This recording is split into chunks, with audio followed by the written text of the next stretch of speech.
Queridos irmãos, abramos nossas Bíblias. Primeiro aos Tessalonicenses, capítulo 5.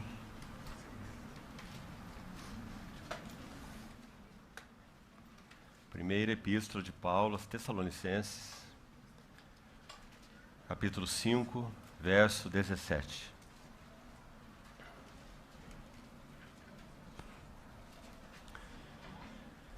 Orai sem cessar. Orai sem cessar. Vamos ao Evangelho de João, no capítulo 15. João, capítulo 15.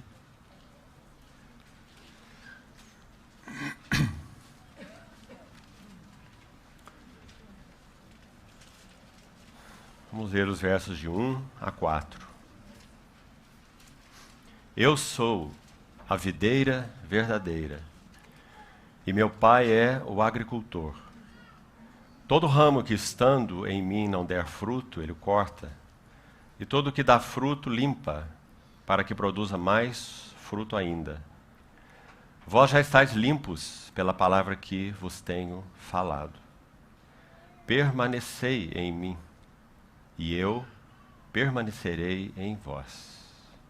Como não pode o ramo produzir fruto de si mesmo, se não permanecer na videira, assim nem vós o podeis dar, se não permanecerdes em mim. Vamos orar. Amado Pai Celestial, confessamos mais uma vez o privilégio que temos de nos reunirmos em nome do Senhor Jesus, o Teu Filho. Que riqueza podemos contemplar algo mais das belezas, glórias e virtudes do Teu amado Filho. Estenda a Tua mão de misericórdia sobre nós nessa noite, porque queremos ver a Tua face e ouvir a Tua voz. Habilita-nos, supera as nossas debilidades e prevalece para o louvor da Tua glória. Toma a Tua palavra lida nas Tuas mãos e vem interpretá-la aos nossos corações. Oramos no nome do Senhor Jesus. Amém. Queridos irmãos, temos dado alguns passos nisso que temos chamado de fundamentos da vida interior. É certo que toda a vida cristã, em todas as suas facetas, é resultado desses fundamentos. Se não há devoção e entrega verdadeira de coração, não há valor em serviço algum, mesmo que seja feito em o nome do Senhor.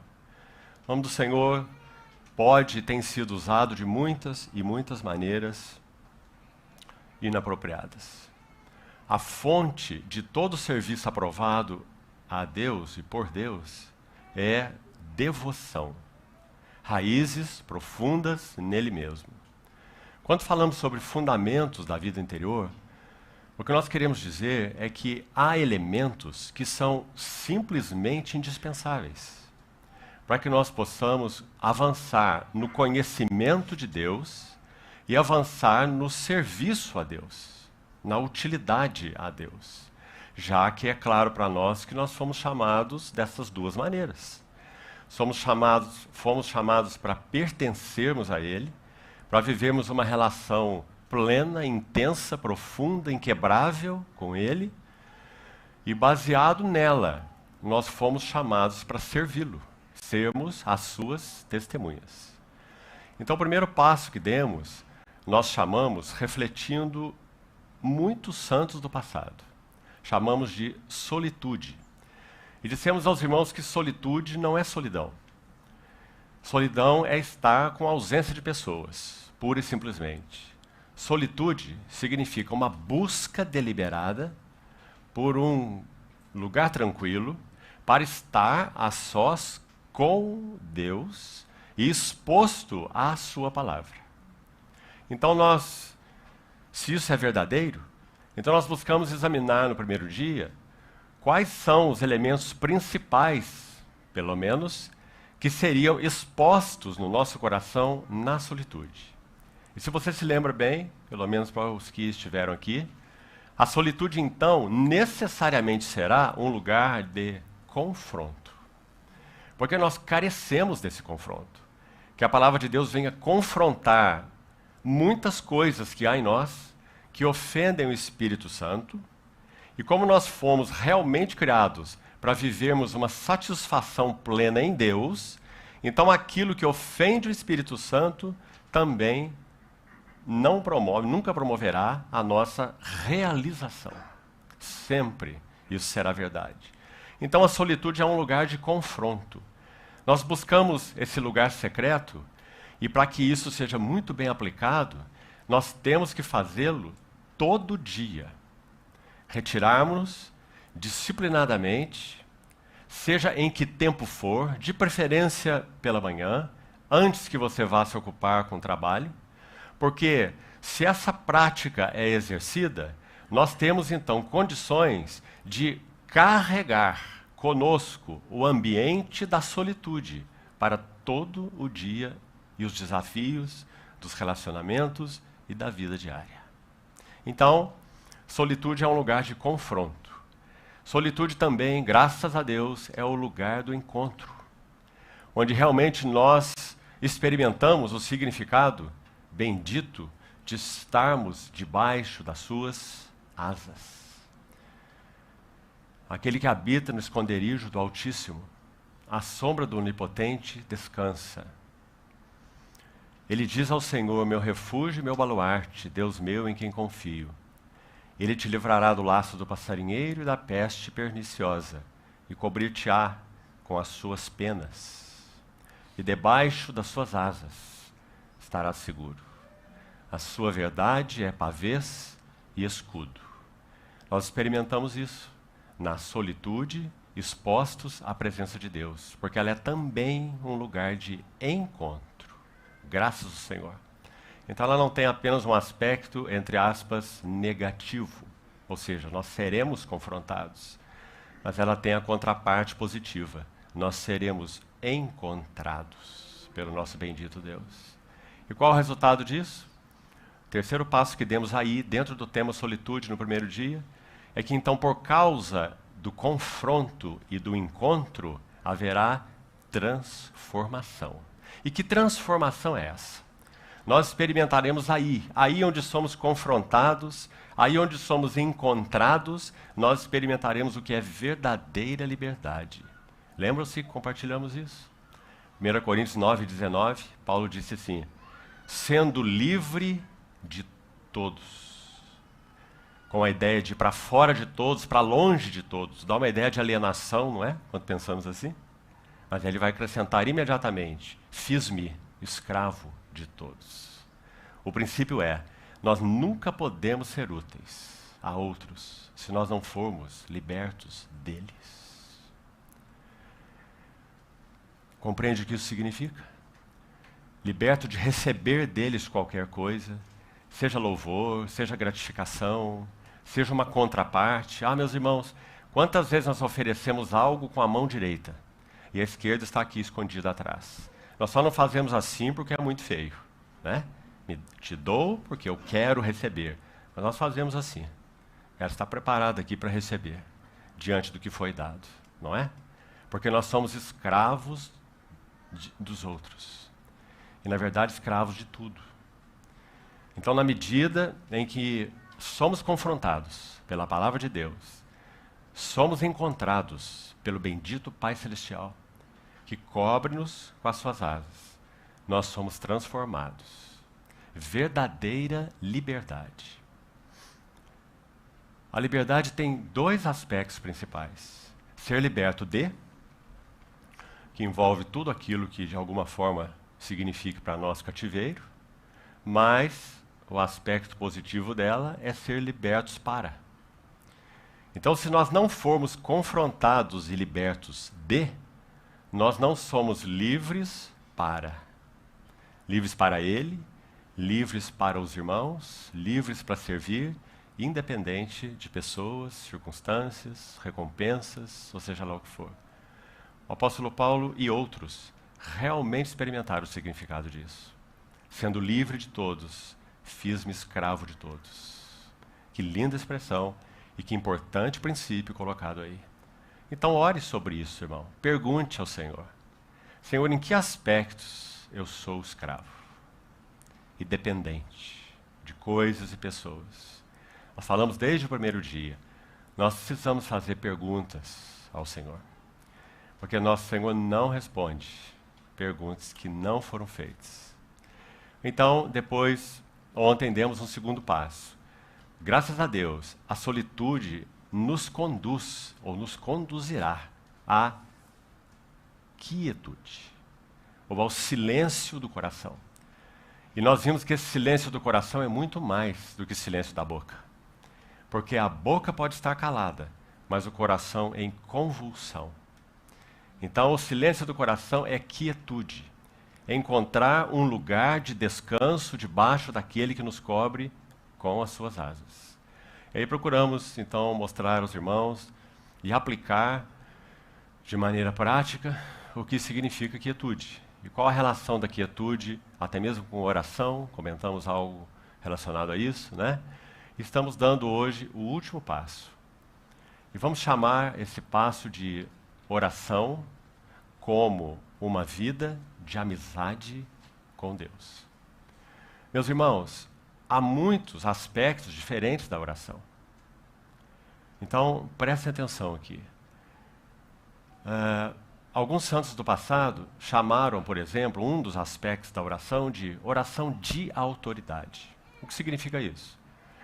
Significa o nome de Jesus ser usado com a autoridade que pertence a ele para, por exemplo, a expulsão de um demônio. Para, por exemplo, uma circunstância onde se discerniu a necessidade de uma oração de autoridade.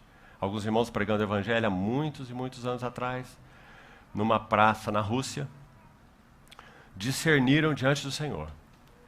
Enquanto pessoas passavam e passavam e passavam e nem ouvido davam a elas. Elas compreenderam que elas deveriam, em nome do Senhor, fazer uma oração de autoridade para que, naquele ambiente, as hostes espirituais da maldade fossem caladas e os ouvidos dos transeuntes fossem abertos. Agora, cuidado. Muita coisa extrapolada tem sido feita em torno desse assunto. Muita coisa. Então, o nome de Jesus não é uma vara mágica e nem uma senha. Quando alguns no livro de Atos tentaram usar o nome de Jesus para expulsar demônios, eles disseram assim: esconjuro-vos em nome de Jesus a quem Paulo prega. E aquele espírito imundo disse: eu sei quem é Jesus e sei quem é Paulo, mas vocês quem são? E diz que ele partiu para cima deles e eles saíram com suas roupas rasgadas e foram humilhados. Porque o nome de Jesus não é uma vara mágica. Ele só pode ser usado por autoridade por aqueles que realmente habitam à sombra das suas asas. Então, é um dos aspectos da oração. A oração também pode significar, e frequentemente significa, suplicar. Súplica, petição. Pedi e dar-se-vos-á, buscai e achareis. Oração, súplica, petição. Oração também significa intercessão. Quão importante é a intercessão uns pelos outros, pelos assuntos do Senhor, não é? A oração também tem o seu aspecto corporativo. Quanto é importante aprendermos a orar como igreja. Não é nos reunirmos no mesmo lugar e cada um fazer a sua oração juntos. Essa não é a oração corporativa. Essa nós fazemos em nossas casas. Oração corporativa é aprender a discernir as demandas atuais do Senhor para esse grupo de comunhão onde estamos inseridos e então todos orarmos em torno de um mesmo tema. Isso é oração corporativa, mais um aspecto da oração. Mas o que eu gostaria de destacar hoje não é nada disso. Mas, na verdade, é o fundamento de todos eles, ou de todos esses aspectos da oração, que é exatamente a vida de oração. como sendo uma vida relacional e ininterrupta de relação com Deus. Uma vida ininterrupta de relação com Deus, ou uma vida de oração. Então vamos seguir alguns passos aqui juntos.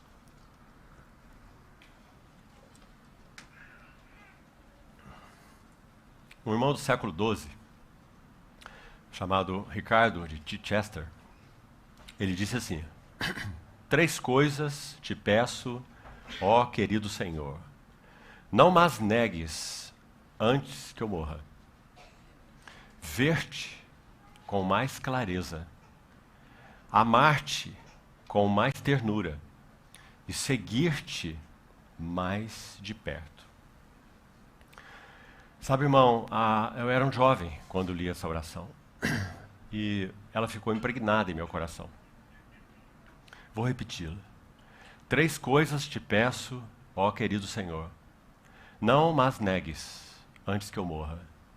Ver-te com mais clareza, amar-te com mais ternura e seguir-te mais de perto. Isso é vida de oração. Oração como companheirismo e amizade com Deus. É o fundamento de todas as outras orações que nós colocamos aqui. Como você vai suplicar para alguém que você mal se relaciona? Como você vai interceder por algo ou por alguém diante de uma pessoa que você mal conhece, porque pouco se relaciona? Como você irá orar de modo a exercer a autoridade de alguém que você pouco conhece? Então, meus irmãos, solitude e quietude, ouça com atenção, fornecem um ambiente para que a vida de oração seja praticada, ou uma vida de relação ininterrupta com Deus. E precisamos entender o que isso significa, porque também há problemas aí, há distorção aí. Alguns acham, por exemplo, que a mente racional, o intelecto, tem que estar ligado a Deus 24 horas por dia. Isso é simplesmente impossível para qualquer ser humano. Então, o que significa uma relação ininterrupta? Vamos pedir ao Senhor que nos ajude à medida que caminhamos por esse assunto, para nós compreendermos. Primeiro, ainda lançando algum fundamento, como que nós definiríamos essa vida de oração, além do que já falamos? Uma relação ininterrupta com o Senhor. Penso que poderíamos defini-la assim. Uma vida de oração é uma vida de atenção amorosa a Cristo. Por que atenção amorosa? Porque nosso coração tem sido por Ele cativado. Sim, nós lidamos com coisas, nós criamos filhos, nós temos trabalho, nós temos responsabilidades, mas nada disso cativa o nosso coração. Porque o nosso coração já está cativado por um único alvo, um único objetivo. Aliás, todas essas coisas sofrem, coisas e pessoas sofrem, no bom sentido, o benefício dessa relação. Como nós já falamos aqui mais de uma vez, pais, vocês querem que seus filhos amem o Senhor? Então vivam de tal modo que eles vejam o gozo do Senhor na face de vocês. Que o Senhor é seu prazer e não sua obrigação. Que o Senhor não é alguém trancado numa sala como essa e visitado 2 vezes por semana. Então, isso é vida de oração. Uma vida de atenção amorosa a Cristo. E, consequentemente, uma união cada vez mais forte com Ele. Agora, escute novamente o texto que acabamos de ler de João 15, particularmente o versículo 4. Permanecei em mim. Você vê que aí não está envolvido questão de tempo, não é? Permanecei em mim é um estado e uma condição. E eu permanecerei em vós. O que significa isso? Significa, meus amados irmãos, que o nosso Senhor Jesus iria abrir um caminho pela morte, ressurreição e a descensão do Espírito Santo, posteriormente, para que nós realmente pudéssemos experimentar o que ele descreve aí, nesse discurso tão maravilhoso, onde ele diz que ele é a videira verdadeira. Nós poderíamos habitar ininterruptamente na presença dele, com ele, junto dele, estando com ele, de tal forma que qualquer intruso que queira penetrar nessa relação, ele será imediatamente discernido. Seja um intruso externo ou seja um intruso interno. Paixões, aquilo que examinamos no primeiro dia, você se lembra, né? Quando falamos sobre confronto. Quando essas coisas quiserem penetrar, elas serão discernidas e será dado um não a elas. Uma vez eu ouvi uma declaração tão simples e achei tão bonita. Um irmão disse assim, citando uma situação específica sobre a qual ele estava falando, que seria o caso de adultério. Escute o que ele disse. Quando você estiver sujeito a uma situação de possível ou de provável adultério, você será vencido pela pessoa que for mais importante para você. Compreendeu? Se a pessoa que for mais importante para você é essa pessoa envolvida nesse tema, você vai ser vencido por ela. Mas se a pessoa mais importante para você for ele, você nunca será vencido por ela. Vida de atenção amorosa a Cristo. Habitar debaixo das suas asas é o único refúgio seguro que temos. Sabe, irmãos? Infelizmente, servos do Senhor, que já foram de alguma forma tão usados pelo Senhor e caíram, porque de alguma forma ou outra abandonaram o lugar secreto com Deus. Abandonaram o abrigo debaixo de suas asas. Foram de alguma maneira envaidecidos por alguma coisa ou por algumas coisas e abandonaram o refúgio secreto. Então, isso é vida de oração. Nós só seremos guardados pelo lado negativo e só poderemos crescer, avançar no que concerne ao conhecimento de Deus e ao seu serviço através de uma vida de oração. Agora, há pelo menos três princípios no Velho Testamento, interessante que todos os três estão lá, e gostaria ainda de citar isso como uma introdução, três ilustrações através de três homens que são usados no Velho Testamento com essa expressão, andar com Deus, ou andou com Deus, ou andava com Deus. Talvez só dizendo isso você já saiba quem são. Mas quero mostrar para você quais são os princípios que eles representam.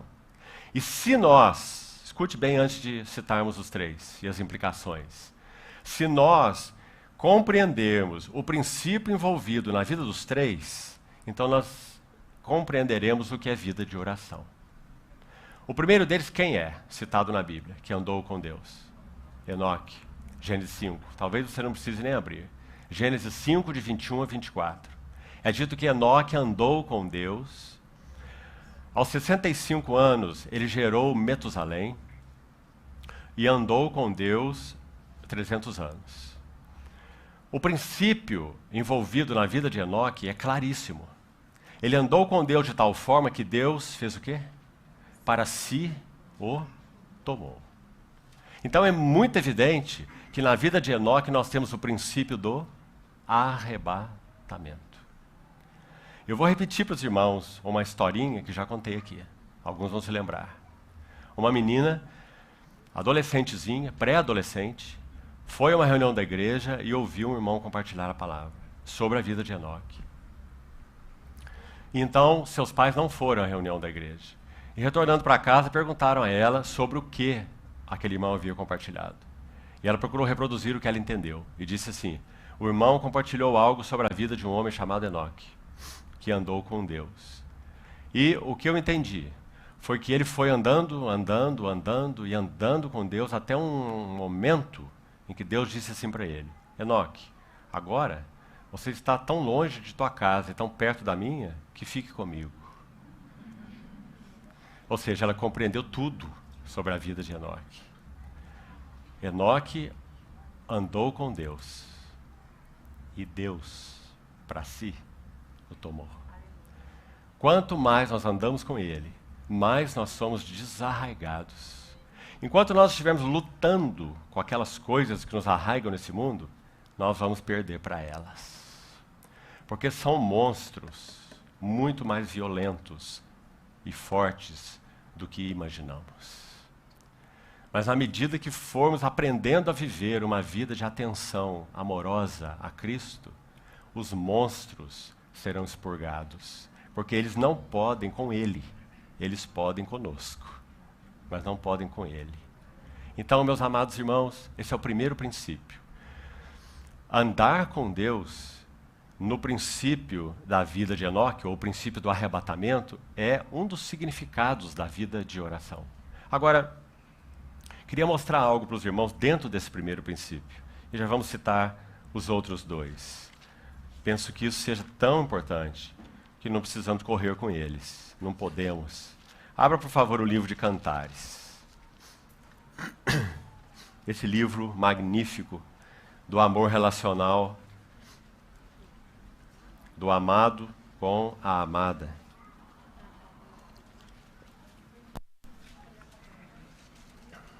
Livro de Cantares. Preste atenção. Olha o que diz o capítulo 4, verso 9.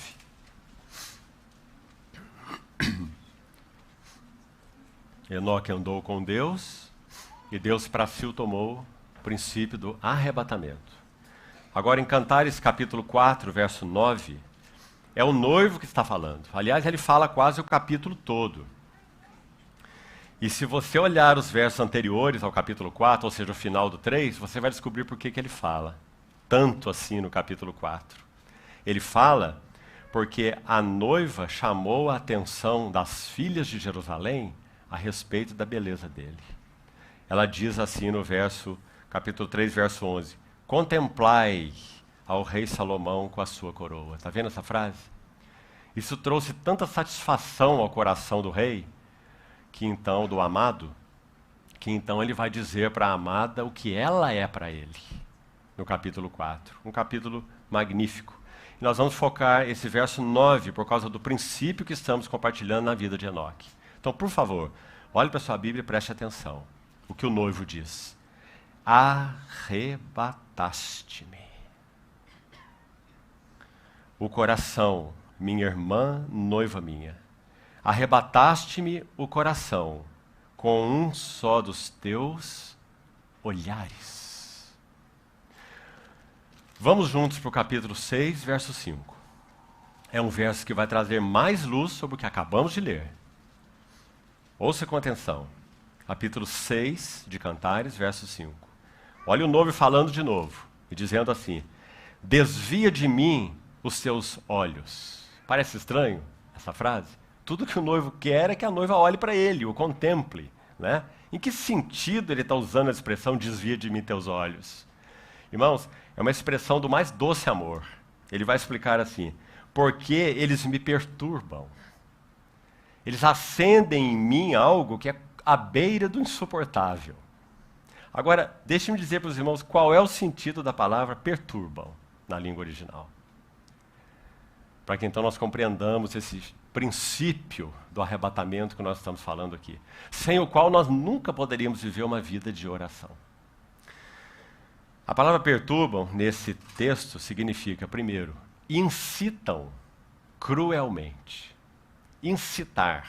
Quando alguma pessoa é instigada, aliás, é um outro sentido dessa palavra, instigar. Ela é instigada a fazer alguma coisa e ela o faz, ela diz assim, mas eu não podia deixar de fazer, não é? Porque eu fui instigado, eu tinha que fazer aquilo, não é? Ela foi incitada, instigada. É isso que o noivo está dizendo para a noiva. Desvia de mim teus olhos, porque eles me incitam, eles me instigam. Em que sentido? Segunda definição. Subjugam. Subjugam. Teus olhos me subjugam. Mais um sentido. Dominam. Basicamente a mesma ideia de subjugam. Mais um. Capturam. Teus olhos me capturam. Mais um sentido. Me importunam. E o último, que eu gostaria de citar.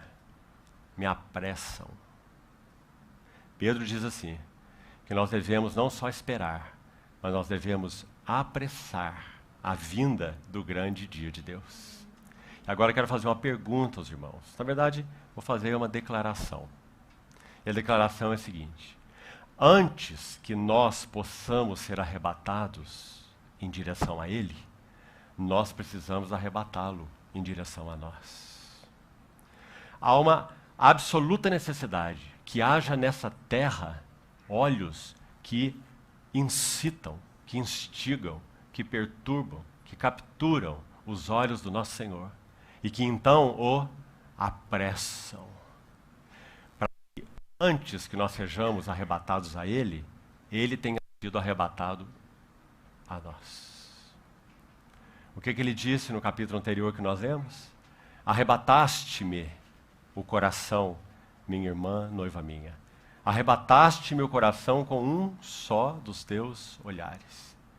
Irmão, então pergunte para você diante do Senhor: por que o Senhor não retornou ainda? Por que você acha?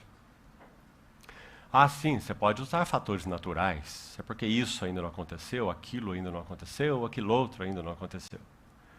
Mas penso que essas respostas estão erradas. O Senhor não retornou ainda porque Ele ainda não foi, nesse tempo do fim, instigado, perturbado, apressado por olhos que o cativam. Olhos de amor, olhos que o incitam. Quando o Senhor tiver na terra um povo, que Ele chama de noiva, cujos olhos o apressem, então o trono dos céus não o reterá. Quando na terra o Verbo de Deus se apresenta aos 30 anos para o início do seu ministério, os céus não se contiveram. Os céus estiveram fechados por mais de 4.000 anos, desde que o homem caiu. Revelações parciais, manifestações parciais de Deus aqui e ali, mas de modo geral, céus fechados. Mas quando aquele homem estava na terra, os céus não se contiveram. Ele entrou no Jordão para ser batizado, para iniciar o seu ministério. Ele não sabia o que iria acontecer no céu. Nosso Senhor Jesus não é um super-homem, nem um vidente. Ele é um homem. Então, quando aquele homem entra no Jordão para ser batizado por João, os céus é que não se contêm, por obra do Pai, não por obra dele. Então, a voz é ouvida: este é o meu filho, este é o meu eleito, este é o meu amado, nele eu tenho todo o meu prazer. Os céus não se contiveram por causa dele, de quem ele é. Então, esse é o princípio do arrebatamento. Sabe, irmãos, me permita ilustrar ainda de uma maneira simples. Vocês sabem que tem um casal de irmãos aqui que tem uma chácara muito gostosa próxima daqui. E ali tem uma cachorrinha muito bonita, parece uma raposinha. Mas ela não sabe o que é quietude. Ela é completamente inquieta. Então tem um frango espedaçado lá, que você joga assim para ela, ela busca o frango, traz o frango, você joga o frango, ela traz o frango, joga o frango de novo, e ela traz o frango, e ela vai fazer isso o dia inteiro se o frango for atirado. Então, havia um irmão ali que não era o proprietário dela, nem mesmo era o proprietário dela, e que estava jogando frango para ela, e ele já estava cansado. Então ele assentou-se, colocou suas mãos assim, e a cachorrinha colocou o frango perto dele, e ele não queria mais. Ela chega dessa brincadeira. Então o que ela fez? Ela colocou o seu focinho debaixo da mão dele. Aí ele foi quem disse assim, que não apenas ela pôs o focinho debaixo da mão dele, mas ela levantou os olhos assim e ficou olhando para ele. Aí sabe o que ele disse? Quando eu vi aqueles olhos, eu tive que jogar o frango de novo. Assim é com relação ao nosso olhar para com o nosso Senhor.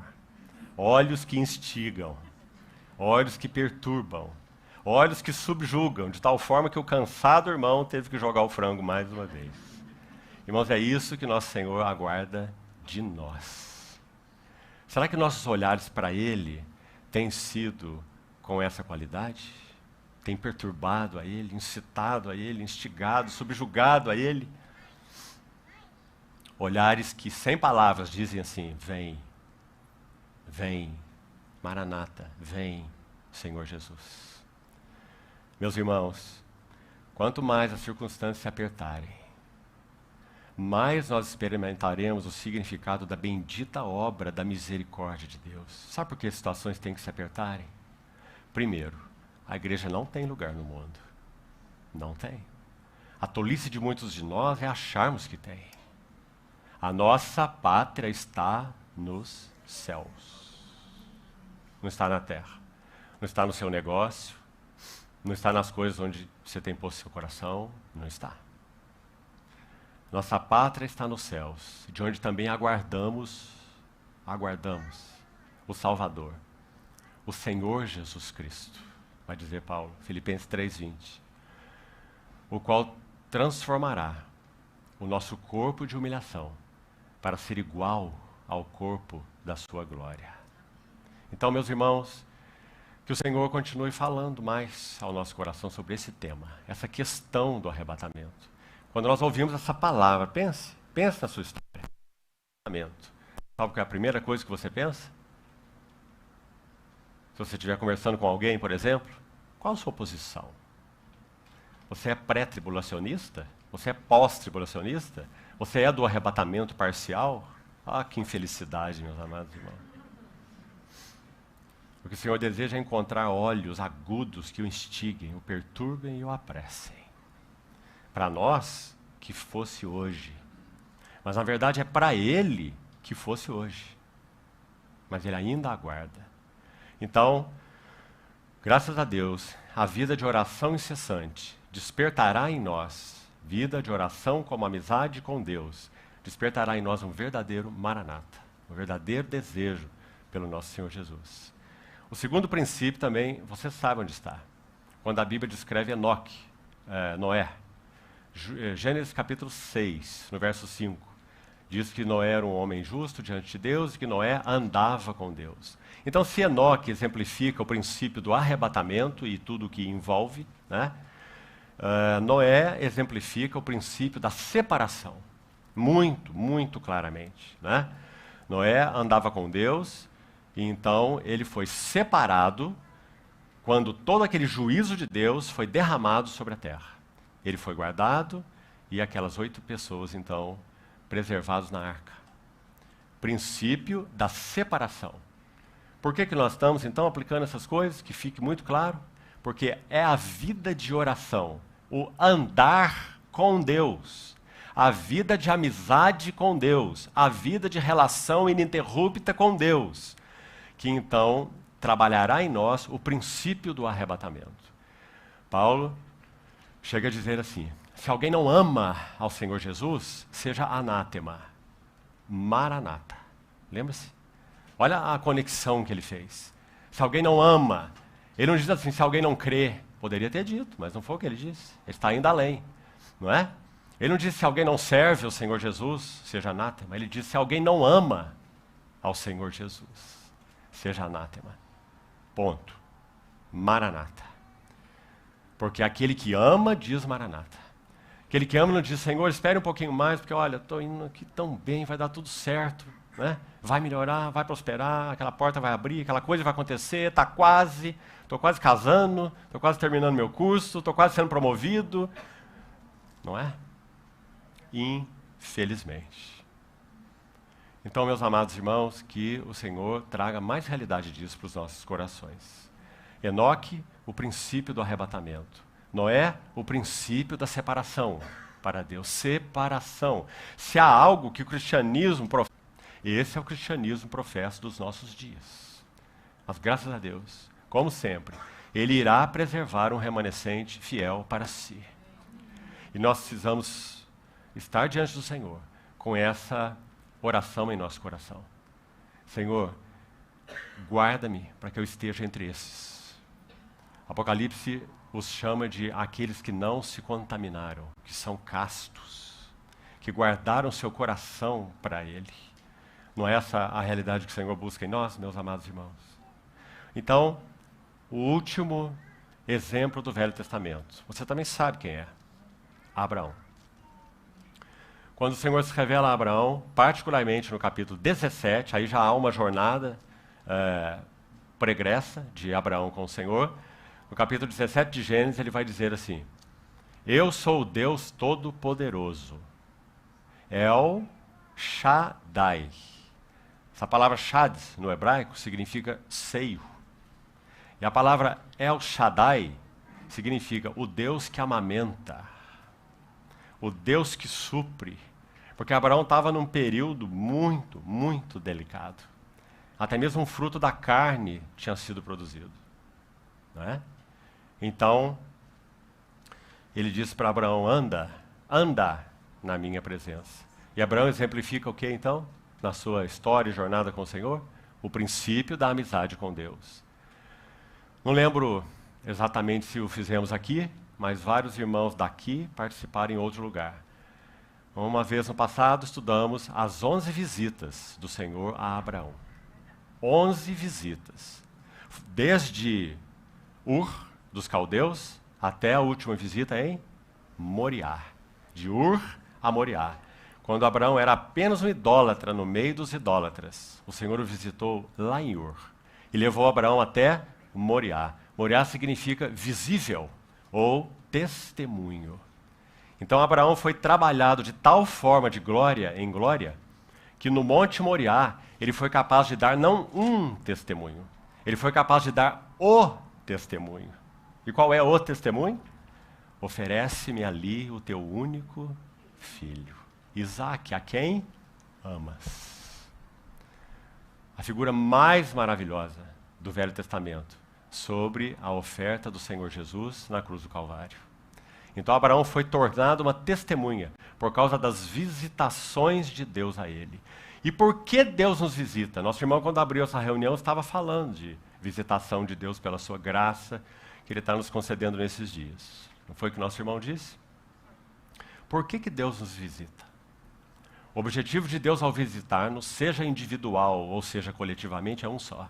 É nos preparar para a próxima visita. Esse é o objetivo. Não é nos dar algo de tal forma que então nós estejamos agora bem e contentados. Não.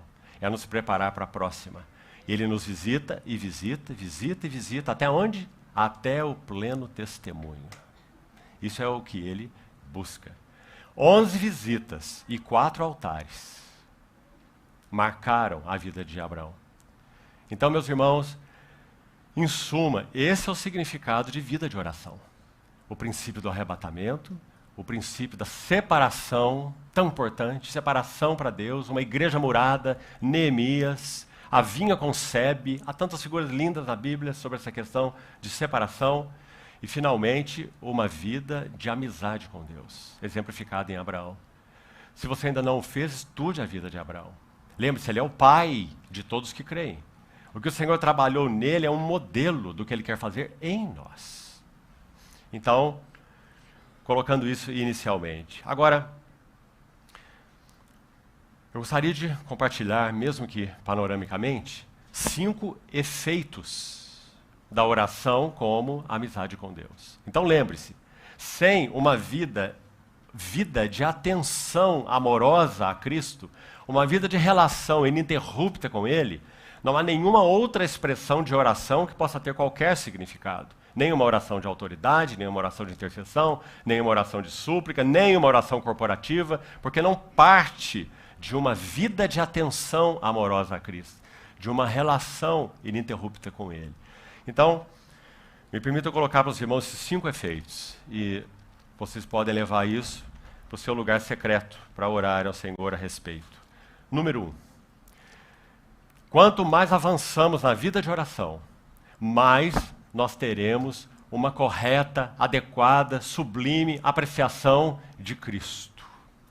O irmão que todos conhecem aqui, pelo menos por nome, e alguns que conhecem sua história, então conhecem melhor sua história e seus escritos, o irmão Austin Sparks, um profeta do Senhor do século passado, com tanta clareza a respeito do mistério de Deus, Cristo e a igreja, e um irmão tão centrado na pessoa e obra de Cristo, que realmente seus escritos nos impressionam.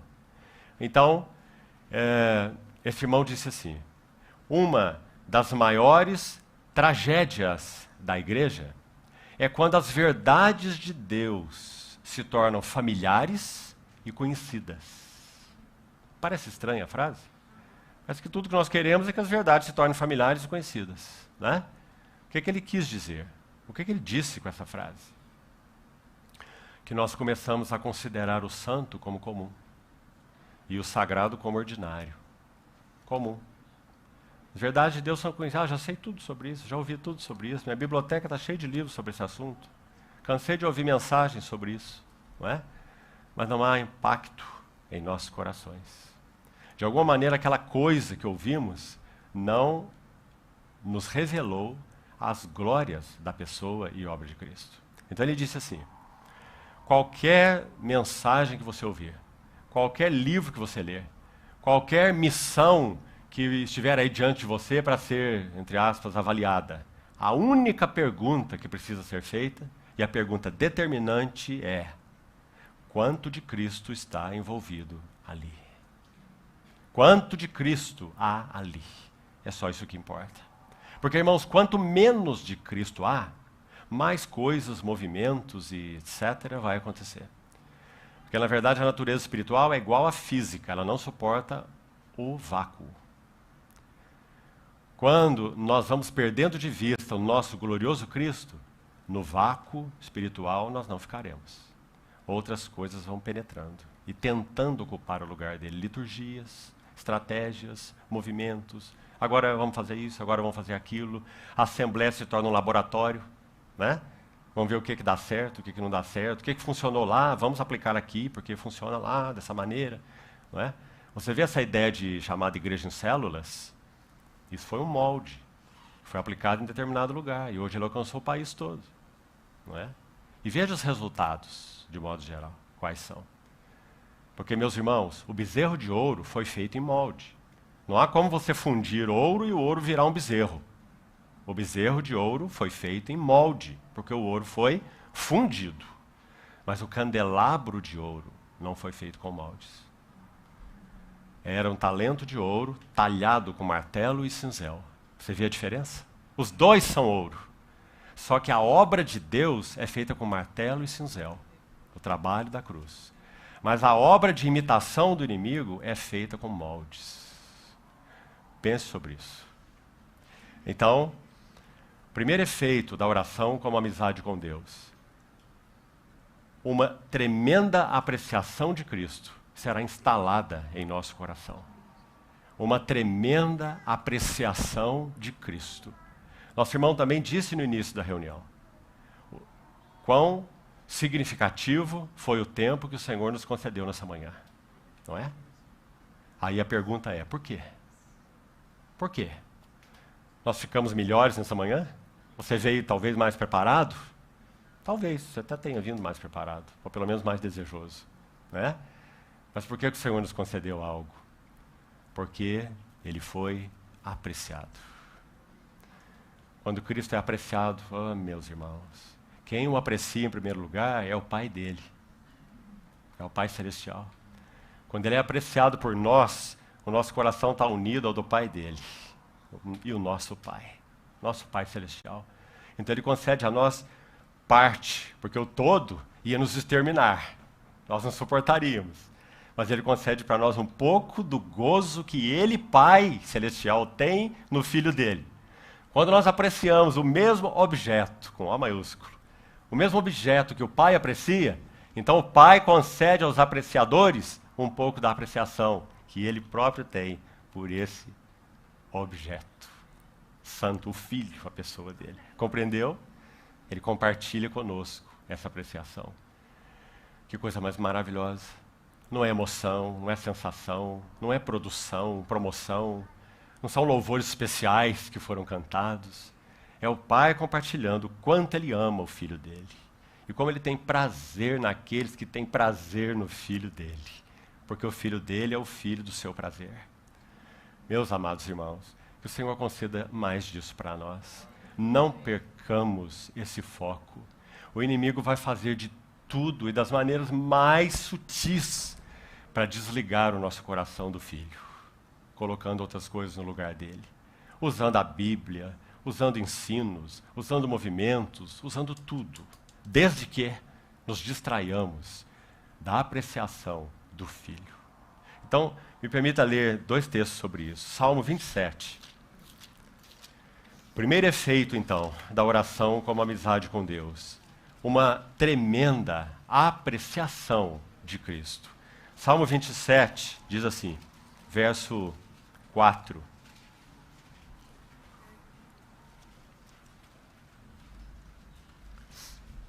Graças a Deus pela vida desse varão profeta chamado Davi, porque ele apreciou na sua medida, e olhe que foi uma medida anterior à revelação de Cristo. Nós vivemos uma medida posterior à revelação de Cristo. Ele viveu antes, não é? Ainda assim, sem dúvida, ele foi um homem que apreciava a relação ininterrupta com Deus. Quão amáveis são os seus tabernáculos, não é? Mais vale um dia nos atos do Senhor do que 1000. Então, nesse Salmo 27:4, ele diz, uma coisa eu peço ao Senhor, e não só peço, eu buscarei. Talvez, irmãos, alguns de nós peçam, mas será que temos buscado? O que envolve a busca? A busca envolve prioridade, a busca envolve tempo, a busca envolve energia, a busca envolve solitude. Qual é o pedido dele? Que eu possa morar na casa do Senhor. Você tem alguma dúvida que a linguagem de Davi é espiritual aqui? Irmão, Davi não era sacerdote. Se fosse literal, ele não tem sentido essa oração dele.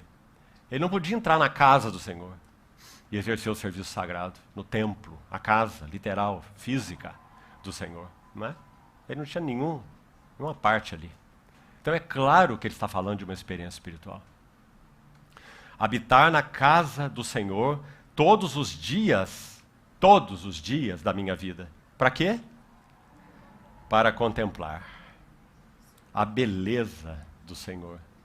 Não é interessante que há poucos versos no Novo Testamento, depois da revelação de Cristo, que trazem essa verdade com tanta clareza como colocada aí, não é? Contemplar, habitar para contemplar a beleza do Senhor. Irmãos, esse é todo o propósito da revelação de Deus no Novo Testamento. O Espírito Santo desceu para isso. O Senhor Jesus disse assim, ele me glorificará.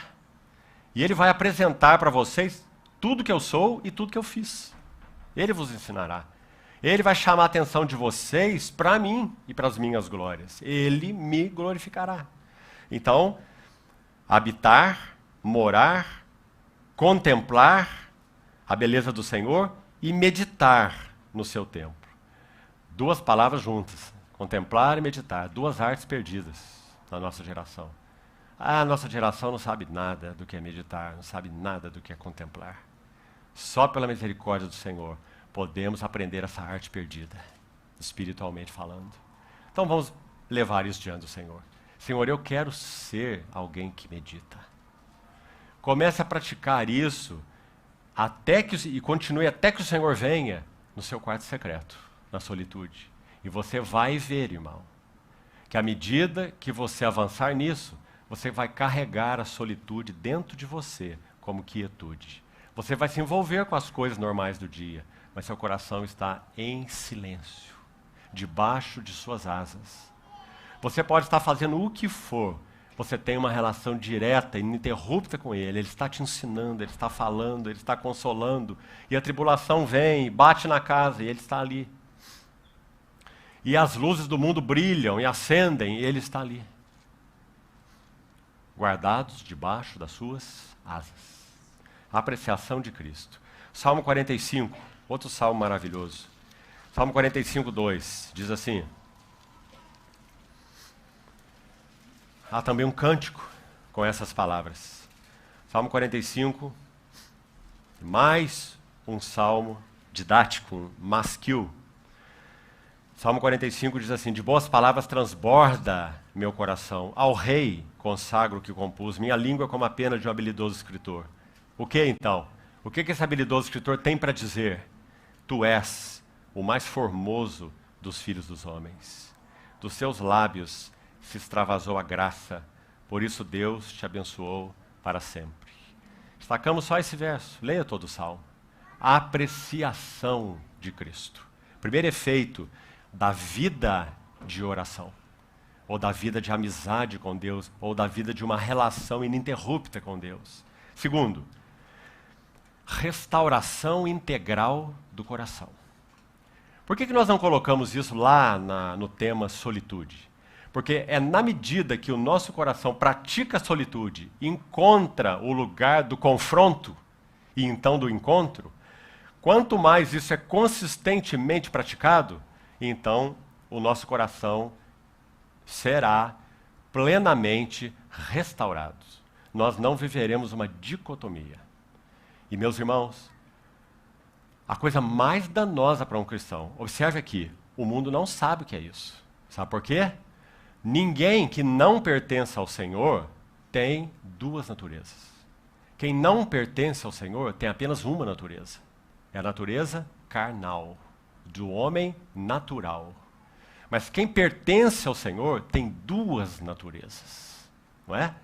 Nós fomos tornados participantes da natureza divina, mas nós também temos uma natureza que a Bíblia chama de carne ou de velho homem. E agora? Como vai ficar isso? Quem vai vencer? Então Paulo vai dizer assim, andai no Espírito. O que é andar no Espírito? Andar no Espírito é a palavra de Paulo para refletir as palavras de Jesus em João 15. O que é andar no Espírito? É permanecer em mim. Irmão, não há nenhuma distinção entre essas duas coisas. Então agora você já sabe o que é andar do Espírito. Não é tirar os pés dessa terra e quase que levitar. Não é? Não. Andar no Espírito é permanecer numa relação inquebrável com o Senhor Jesus. Então diz, permaneçam nessa relação e jamais satisfareis a cobiça da carne. Então, uma restauração integral do coração. Terceiro efeito, tão importante, particularmente nos dias que nós vivemos, percepção ou discernimento espiritual. Meus irmãos, porque tantas coisas se travestem com o nome de Cristo, se travestem como coisas cristãs, se travestem com o nome de Deus. 1 Timóteo 4, o apóstolo Paulo, escrevendo pelo Espírito Santo, vai nos ajudar. Particularmente a nós, muito mais do que a Timóteo e a igreja de Éfeso, a qual Timóteo pertencia. Ele vai dizer assim, o Espírito afirma, não é uma possibilidade, né? Não é uma conjectura, é uma afirmação. 1 Timóteo 4, o Espírito afirma expressamente que nos últimos dias, está vendo aí? São os nossos dias. Alguns apostatarão da fé, por seguirem a espíritos enganadores e a ensinos de demônios. Está vendo, irmão?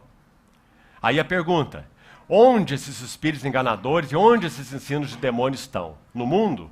Sim, no mundo eles estão há séculos, não é? Mas Paulo está advertindo a casa de Deus, dizendo que alguns na casa de Deus irão apostatar, porque eles serão enganados por esses ensinos de demônios. Agora, como pode isso? Se o lugar da casa de Deus é o lugar da habitação do Espírito Santo. Como pode? Porque quem tem ouvidos ouça o que o Espírito diz às igrejas. Não significa que porque a casa de Deus é habitada pelo Espírito Santo, que ela não tem lugar para mais nada. Não se confunda não, irmão. Se a pessoa do Senhor Jesus não está entronizada, e se pelo Espírito Santo ele não tem encabeçado nossas vidas, relacionamento, reunir, então nós estamos cheios de brechas. E essas coisas vão penetrando e vão nos distraindo de Cristo. Ninguém apostata de um dia para outro. Apostatar é um caminho. Então, aí está o terceiro elemento, que será progressivo, na medida em que vivermos uma vida de intensa, inquebrável relação com o nosso Senhor. Discernimento. Há um versículo, você só registra aí, por favor, Filipenses 1, versos 9 e 10. Filipenses 1, 9 e 10. Queria chamar a atenção para algo ali. O termo original que Paulo usa naquele verso ali é uma oração de Paulo pelos filipenses, e ele pede a Deus, por aquela assembleia dos filipenses, que eles cresçam para aprender a discernir, essa é a ideia dessa oração, depois você leia, discernir entre coisas que diferem. Embora elas possam ser parecidas, ou até muito parecidas, mas elas diferem. Exatamente porque elas são muito parecidas, elas podem ser confundidas. Então a oração de Paulo em Filipenses 1, versos 9 e 10, é uma oração por discernimento espiritual. Então, nós só avançaremos em discernimento espiritual à medida que nossa vida de união com Cristo avançar. Ou vida de oração, como nós estamos dizendo. Uma relação inquebrável de amizade com Deus. Então, o terceiro efeito, discernimento. O quarto, tão importante agora para a vida coletiva, irmãos, em particular.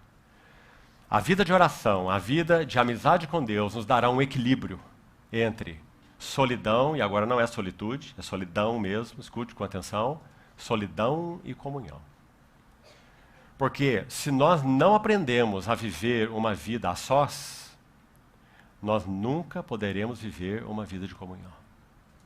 Nós nos aproximaremos da comunhão com coração inadequado. Nos aproximaremos da comunhão com exigências, cobranças, críticas, e não com gratidão. Então, solidão e comunhão devem oferecer um equilíbrio perfeito. Quem não conhece solidão não está preparado para a comunhão. Mas quem não conhece o valor da comunhão não está preparado para a solidão. Então, esse é um equilíbrio fino, que na medida que avançamos com o Senhor, ele se torna uma realidade para nós. Deixa eu citar um exemplo. O apóstolo Paulo era um homem de comunhão, você não acha? 13 epístolas ele escreveu e ele cita pelo menos 70 nomes de pessoas nas suas 13 epístolas. Era um homem imensamente relacional. Alguns ele chama de meu amado, alguns ele chama de meu amado filho, né? Para alguns ele faz referências especiais, particulares, indicações, recomendações, né? Mais de 70 nomes em 13 epístolas. Sem dúvida ele era um homem de comunhão. Era um homem que amava os irmãos, era um homem que sofria pelos irmãos. Quando ele escreve, quando ele está com os presbíteros da igreja de Éfeso, naquele porto, em Atos capítulo 20, ele vai dizer assim: vocês sabem como foi que eu me portei entre vós, servindo ao Senhor com lágrimas, e exortando a cada um de vós publicamente e de casa em casa. Um homem de comunhão. Agora, esse homem foi lançado na solidão, não é? Muitos anos de aprisionamento, não é? E o que saiu de lá? 4 epístolas. As mais elevadas de toda a Bíblia, de todo o Novo Testamento. Daquele lugar de solidão, de aprisionamento, saíram Efésios, Filipenses, Colossenses e Filemão. Não é maravilhoso? Um equilíbrio entre solidão e comunhão. Então, esse seria o quinto elemento. Terminamos com esses 5 efeitos. Agora, para caminharmos, avançarmos então para a nossa conclusão. 4 aspectos da prática da oração como amizade com Deus. Então vamos entrar de uma forma um pouco mais aplicada e pastoral nesse assunto. Número 1, a prática da oração como amizade com Deus, ela tem que incluir todas as facetas e recantos do nosso coração. Claro, meus irmãos, se nós vamos viver uma relação inquebrável com Deus, nunca uma relação assim pode ser formada se houver reservas. Você concorda? Muito simples entendermos por quê. Olhe para a vida conjugal. Nós podemos ter casais com 50 anos de casados. E eles são só amigos. Conseguiram ser amigos, já é muito, né? Porque alguns são inimigos debaixo do mesmo teto, né? Não é esse o propósito de Deus para a vida conjugal.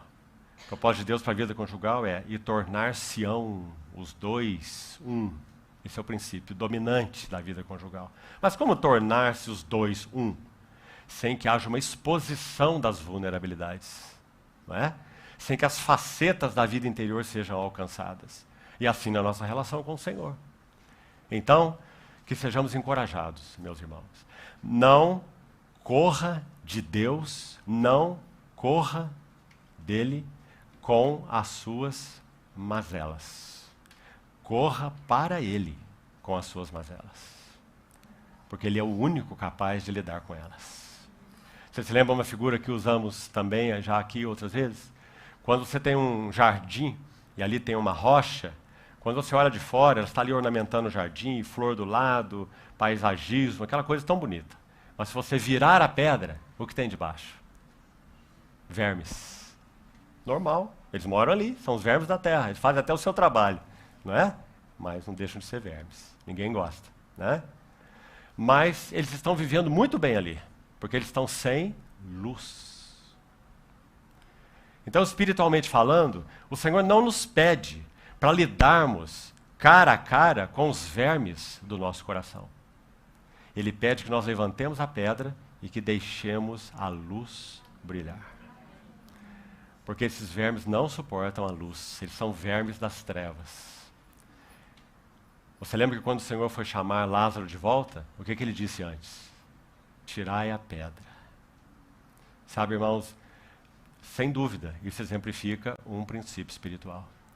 Enquanto nós estivermos com pedras tampando antros do nosso coração, que nós achamos que são reservas de prazer para nós, que nós não queremos nem que sejam vistas por outros, nem tocadas. Ah, meus irmãos, quantas mulheres cristãs casadas com maridos cristãos já sofreram por encontrar os seus maridos na madrugada vendo pornografia na internet? Os irmãos não têm ideia do número. Por quê? Porque as pedras estão tampando a porta do poço. E aquela pessoa está dizendo, aqui não, Senhor. Este é um recanto do meu prazer. E assim podemos fazer com muitas coisas. Você entende, irmão? E assim como muitos outros, a pornografia é um monstro. Nós só conseguimos lidar com ele à luz do Senhor. Salmo 43. Envia a tua luz e a tua verdade, para que me guiem e me levem ao teu santo monte e aos teus tabernáculos. Tabernáculos, habitação com Deus. Então, graças ao Senhor, a prática da oração como amizade com Deus fará ou incluirá todas as facetas e recantos do nosso coração. Já citamos um texto também tão lindo com relação a isso, né? Jeremias 17:9. É o coração enganoso, é o coração desesperadamente corrupto, é o coração para o qual o Senhor pergunta, quem o conhecerá? Será que você conhece mesmo o seu próprio coração? Você conhece só a ponta do iceberg. Mas à medida que você estiver comigo, eu vou esquadrinhando o seu coração. E você não vai desesperar, você não vai se suicidar, você não vai ser internado no hospital psiquiátrico, na medida que você conhecer a profunda malignidade do seu coração, porque eu estarei junto com você. E à medida que dermos passo a passo em cada canto, você será restaurado. Esse é o processo da salvação de Deus nas nossas almas. Então, graças a Deus, irmão, na medida em que praticamos a vida de oração como amizade com Deus, realmente nós somos integralizados. Nós sabemos o que é esquizofrenia, psicicamente falando, né? A pessoa tem dois mundos, não é isso? Tem um amigo que não existe, conversa com ele, etc. Esquizofrênico, dividido em dois mundos. Pois a esquizofrenia espiritual, ela se tornou uma realidade quando Adão caiu. Quando o homem caiu, ele se tornou esquizofrênico espiritualmente. Vive em mundos diferentes. Só a obra do Espírito Santo pode integralizar o nosso coração. Sabe por que a vida do Senhor Jesus teve o impacto que teve? Porque ele era um homem integral. Então é dito dele assim, eles se maravilhavam da sua doutrina, porque ele ensina como quem tem autoridade e não como os escribas. Que eram os homens dedicados à lei, à palavra, conheciam trechos de cor, mas não tinham autoridade, porque o coração deles não era um coração integral. Sabe, irmão, está aí mais um elemento que seria muito bom que nós levássemos diariamente diante do Senhor em oração. Cada manhã que você acordar e for para o seu cantinho secreto, peça ao Senhor, Senhor, eu quero ser um homem integral. Que meus pensamentos, que as palavras dos meus lábios e a meditação do meu coração sejam agradáveis na Tua presença. Senhor, rocha minha e Redentor meu. Então, esse é o primeiro efeito da vida de oração como amizade com Deus. Integralização. Todas as facetas e recantos do nosso coração são incluídos. Segundo elemento. Vamos citar 4 deles e concluímos. O segundo. Para buscar ajudar a todos nós. A vida de oração como amizade com Deus, ela é praticada com orações simples, breves. Queria ler para você algo que alguém escreveu sobre isso, antes de explicar melhor o que isso significa. Olha o que alguém escreveu. Quando você orar, não procure se expressar com palavras extravagantes. Às vezes, até mesmo em orações na reunião, nós ouvimos coisas assim, né? Às vezes, umas palavras são usadas que você precisava de um dicionário aqui para ver o que o irmão está querendo dizer com aquilo que ele orou, né? Então, não procure palavras extravagantes. Para quê? Nós vamos impressionar a Deus ou nós queremos impressionar os irmãos? Qual que é a intenção? Né? Então, não busque palavras extravagantes. Pois, quase sempre, são as frases simples e pequenas de uma criancinha que o nosso Pai Celestial acha mais irresistíveis. O que você prefere? Ouvir um discurso de um adulto sobre um tema ou ouvir o balbuciar do seu bebezinho, que mal sabe o que está falando? Né?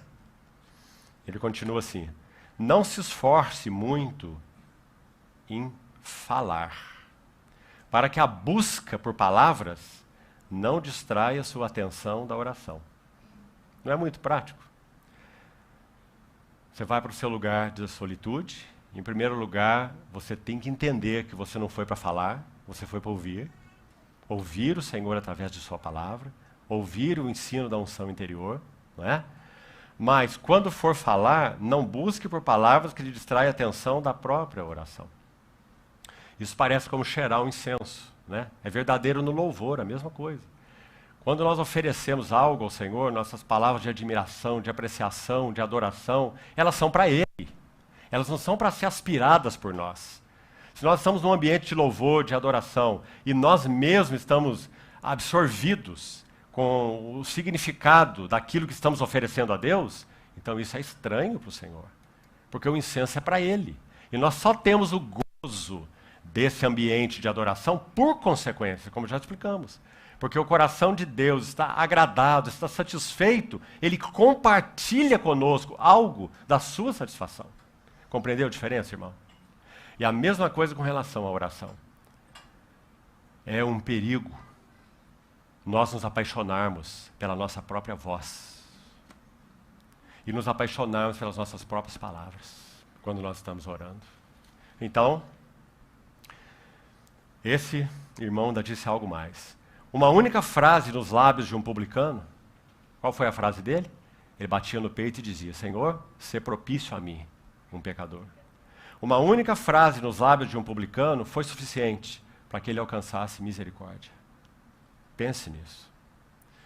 Um pedido humilde, cheio de confiança, foi suficiente para salvar um ladrão na cruz.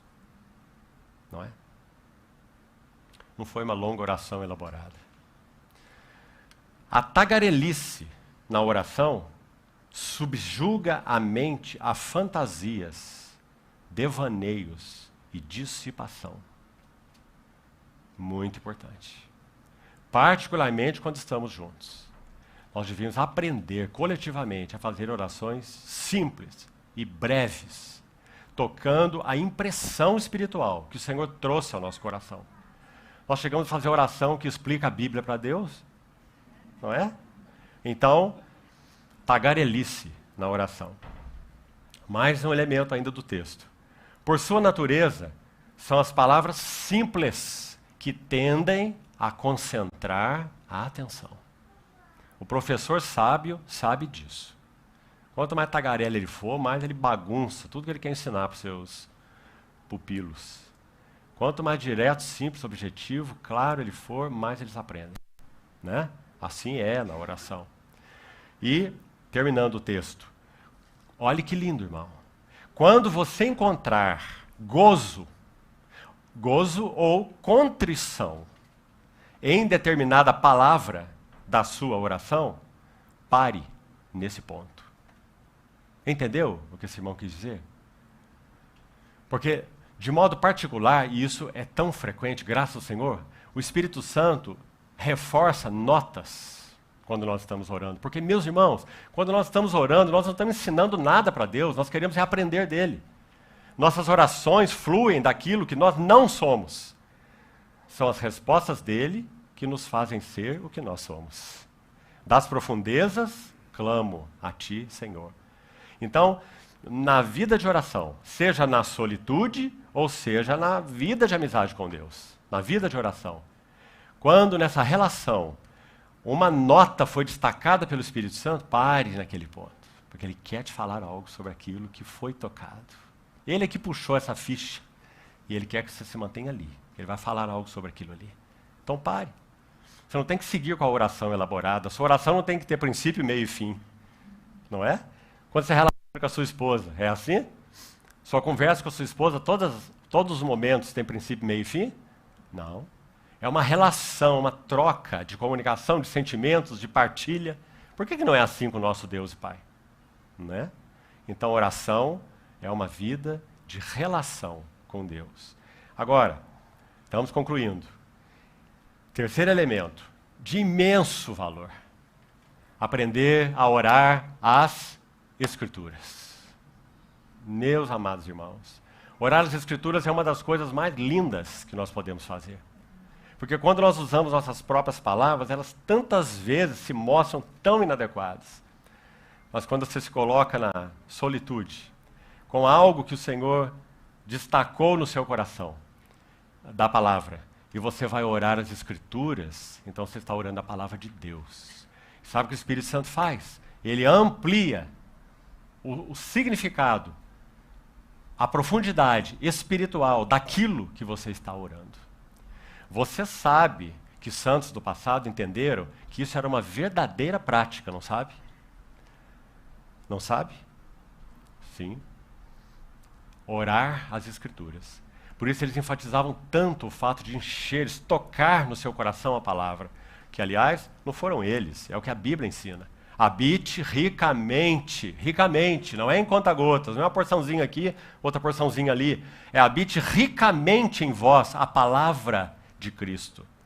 Não sei se já citei para os irmãos aqui uma experiência para aplicar mais isso ainda, de irmãos de fora daqui, irmãos de Cuba, que visitamos várias vezes. Quando a Revolução Comunista atingiu o país, como em qualquer outro lugar, acabaram-se os locais de reunião. E eles só permitiram que os locais de reunião cristãos prosseguissem se aqueles líderes se submetessem aos ensinos comunistas. Então, alguns lugares prosseguiram, desde que a mensagem fosse coerente com o ensino comunista. Imagine isso.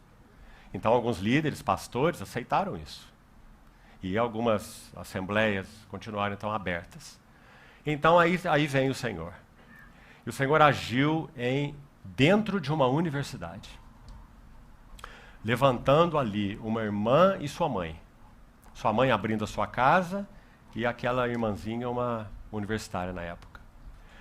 E o evangelho começou a ser pregado discretamente dentro daquela universidade. A tal ponto que um próprio professor, membro do Partido Comunista, creu no Senhor. E esses irmãos começaram a se reunir ali, e hoje, apenas em uma cidade, a sua regiãozinha menor, a micro-região, são em torno de 3.000 irmãos se reunindo em mais de 150 casas naquela ilha. E o ponto que eu queria chegar é o seguinte: quando a história estava mais lá atrás, eles não tinham Bíblias. Todas as Bíblias foram confiscadas. Então, de alguma maneira, uma Bíblia foi encontrada. E sabe o que eles fizeram? Partiram a Bíblia em pedaços e distribuíram entre os jovens. E cada um deles ia memorizar uma parte dela. Porque se eles perdessem essa Bíblia, se ela fosse confiscada, ela estaria dentro deles. Então, sabe o que eles faziam? Jovens, eles se reuniam nos trilhos de trem, porque é o lugar mais escuro daquele país, que é pouco iluminado, aliás, né? Então eles iam para esses trilhos de trem. Nessa cidade, inclusive, tem uma linha férrea.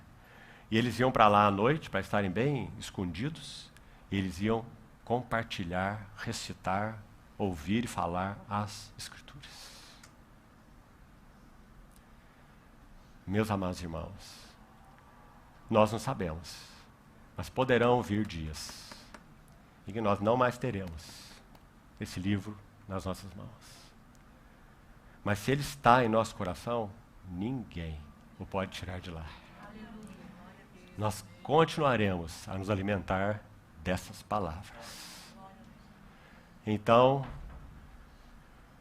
que o Senhor nos estimule, que o Senhor nos encoraje a orar, a estocarmos as Escrituras no nosso coração e orarmos as Escrituras. Então, olhe que texto lindo que o irmão escreveu sobre orar as Escrituras. Preste atenção, por favor. Quando, por exemplo, passamos 20 minutos sentados na presença de Deus com as palavras, 2 pontos. O Senhor é o meu pastor. Somente. E tudo isso. O Senhor é o meu pastor. Quando nós passamos 20 minutos sentados na presença de Deus com essas palavras, essas palavras, porque são palavra de Deus, elas lentamente constroem em nosso coração um pequeno ninho para si mesmas. E ali ficam o restante do nosso dia atarefado. Não é maravilhoso? A palavra de Deus tem poder para construir um ninho para si mesmas dentro do nosso coração. Então, nos envolvimentos e desafios da vida diária, a palavra construiu um ninho, dizendo assim: eu sou o teu pastor. Para alguns, por exemplo, o Senhor pode dizer assim: eu sou o teu provedor. Então, nos desafios da vida diária, Ele nos livra da ganância, da avareza, do atropelamento, do buscar coisas, do correr atrás do vento, porque as palavras se aninharam no nosso coração. Eu sou o teu provedor. Compreende, irmão? Esse é o poder da palavra de Deus. Então ele continua assim: até enquanto falamos, estudamos, cuidamos do jardim ou construímos alguma coisa, a oração continua em nosso coração. Vida de oração, vida de amizade com Deus. Enquanto estudamos, cuidamos do jardim, falamos ou construímos alguma coisa, a oração continua em nosso coração e nos mantém conscientes da orientação onipresente de Deus. Você compreendeu a diferença aqui? Então, é um assunto espiritual, sobretudo, acima de ser um assunto intelectual. Você pode estar realizando uma tarefa, como é dito aqui, cuidando do jardim, realizando alguma coisa, mas porque é um assunto espiritual, e a palavra de Deus é espiritual, então ela alinhou-se no seu espírito e ela permeia tudo que você faz. Compreendeu a diferença? Então não é uma questão de estar mentalmente consciente do Senhor o tempo todo. Você pode ter que estar mentalmente aplicado a alguma coisa. Mas lá está a palavra do Senhor que opera espiritualmente no seu espírito humano, mantendo um ninho para si mesmas.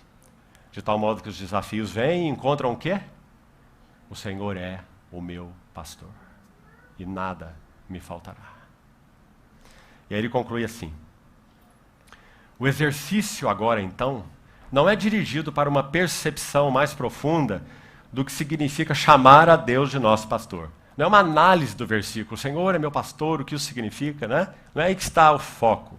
Mas para a íntima experiência da ação pastoral do Senhor em tudo que pensamos, dizemos ou fazemos. Então, uma ilustração, um lindo texto sobre esse fato de orar a palavra. A importância de estocar a palavra em nosso coração e orar a palavra. E o último item, concluímos. Essa prática da oração, como amizade com Deus, ela inclui então uma última coisa. Ela despertará em nós, porque é uma vida de relação inquebrável com Ele, então ela despertará em nós um anseio pela face de Deus. Queria concluir com os irmãos, o livro de Salmos deve estar aberto ainda aí, né, na sua Bíblia. Olha o Salmo 42, o que diz.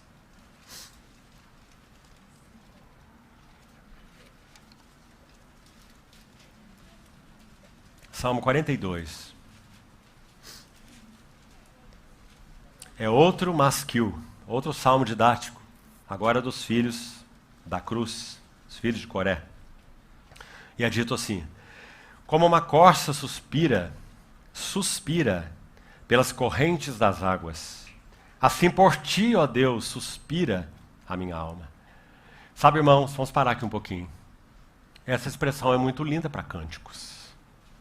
Mas que o Senhor gere um anseio em nosso coração, que ela ocupe a cidadela do nosso coração. Que seja realmente uma verdade para nós. Então vamos pedir isso ao Senhor. Senhor, eu quero ter o coração dessa corça que suspira por Ti, como suspira pelas correntes de águas. E então ele continua: a minha alma tem sede de Deus, do Deus vivo. E olha essa pergunta: quando irei e me verei perante a face de Deus? Então, irmãos, a vida de oração, embora ela signifique uma permanência na presença de Deus, ela sempre irá suspirar por algo mais. E qual é esse algo mais? A face. Amados, agora já somos filhos de Deus, mas ainda não se manifestou o que havemos de ser. Mas quando Ele se manifestar, nós seremos semelhantes a Ele, porque haveremos de vê-lo como Ele é. A face de Deus. Quanto mais vivermos essa vida de relação inquebrável com Deus, vida de oração, mais o Maranata será sonoro em nossas vidas e permeará todas as facetas de nossa vida. Nós vamos aprender o que significa fazer negócios em função do Maranata. Então a luz vai se acender e vai dizer: seja cuidadoso, preste atenção, não se envolva aqui, não dê passo mais, ou seja lá o que for. Né? E assim vale para todas as outras coisas. Relacionamentos, a mesma coisa. Porque, meus queridos irmãos, a nossa cabeça, intelecto humano, ele anseia por muitas coisas. Mas o nosso coração anseia por uma coisa só. E se não pudermos responder ao Senhor com esse anseio do nosso coração, nós viveremos vidas tão medíocres, tão superficiais, pequenas. Então, concluindo, um textozinho e vamos terminar. Mais um pequeno texto. São pérolas, sabe, meus amados irmãos? Pérolas da vida da igreja. Irmãos que realmente conheceram o que significa habitar na presença de Deus. Esse irmão diz assim: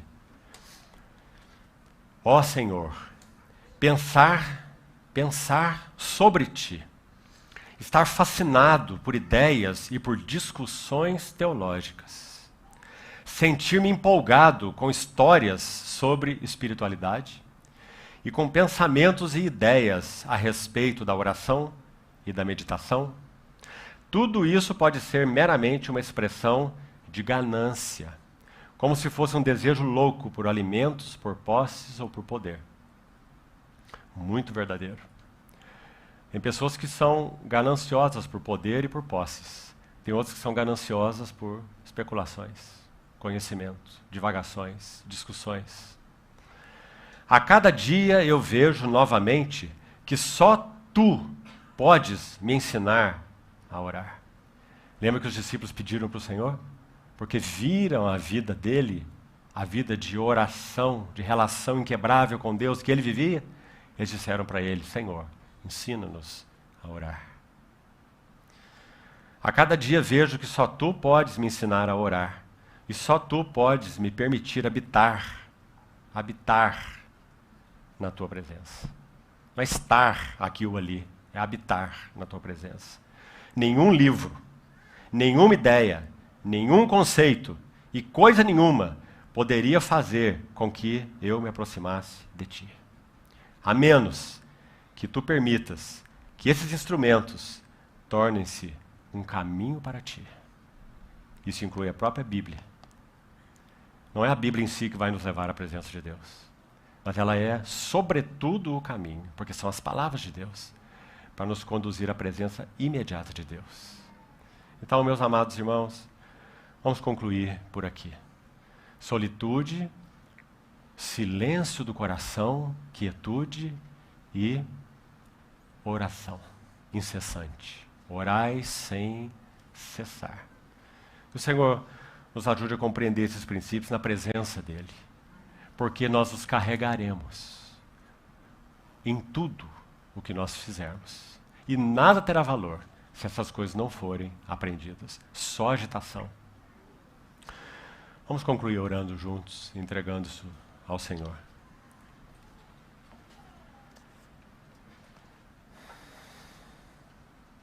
Obrigado, querido Pai Celestial, porque apraz teu coração em apresentar teu Filho a nós, de forma tão cativante, que, por causa desse teu amor constrangedor, temos sido conquistados e atraídos por Ti.